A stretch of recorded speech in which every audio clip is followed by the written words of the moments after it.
In this module, I'd like to talk about perfect competition and firm as opposed to market demand.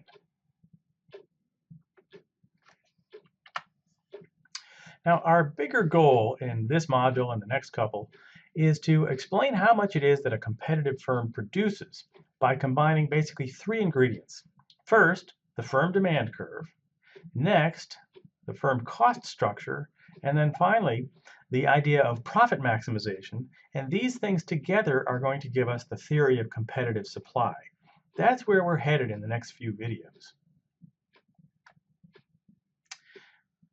Under perfect competition, what's going on is that many firms are producing an identical product. Now, we sometimes say the word that competitive firms are atomistic. That just means they're small relative to the market. Here's a picture of some ants, which look each of them pretty insignificant relative to the totality, as maybe a graphical way or an evocative way to think about what it means to be small relative to the market. But the big consequence of all this isn't really about ants. It's about the idea at the bottom of this slide that each firm's production decision, that is how much it chooses to produce, has no effect on the price that it gets.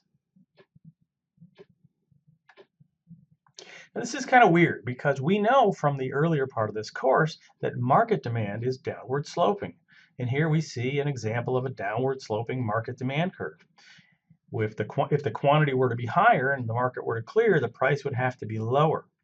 But we're pretending that each competitive firm is small enough relative to the market that when it increases its output, it doesn't actually have an effect on the overall price. So even though market demand is downward sloping, the competitive firm's demand is horizontal. So this right-hand side picture here is a picture of a demand curve for a competitive firm.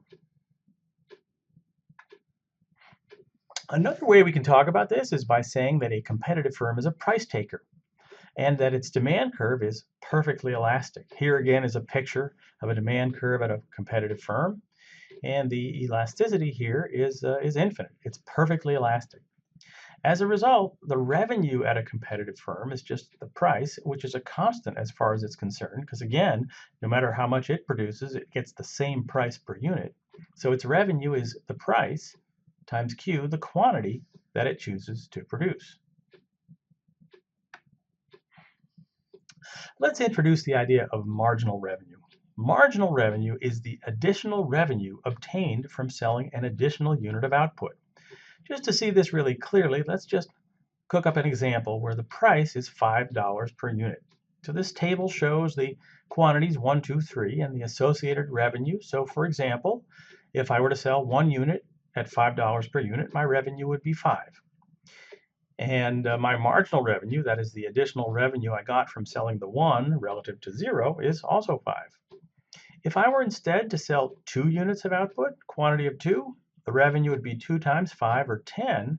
And now the marginal revenue from selling a second unit as opposed to simply a first, well, that's 10 minus 5, or again 5. What you can see here is that marginal revenue, if the price is 5, is also just 5, which is summarized at the bottom of the slide in the idea that for a competitive firm, the marginal revenue just equals the price. That's all pretty intuitive because we keep saying that the price is unaffected by the quantity of output that the firm produces. So the additional revenue available from selling an additional unit is simply going to be equal to the price. Here I just like to compare marginal revenue and total revenue. So on the left-hand side, we have demand and also marginal revenue for a competitive firm. And again, it's just a horizontal line in a picture that we've seen a few times now. In the right-hand side, what we have is revenue, total revenue, which is price times quantity, which we just see as a ray coming out from the origin at a slope of the price.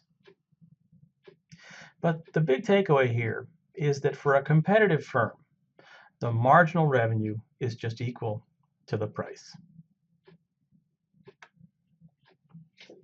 Summarizing what we've said in this module, a competitive firm is small relative to the market, and it's one of many firms producing an identical product. Next, the competitive firm's demand curve is a horizontal line. That is to say, it's a perfectly elastic demand curve. And finally, for a competitive firm, the marginal revenue just equals the price.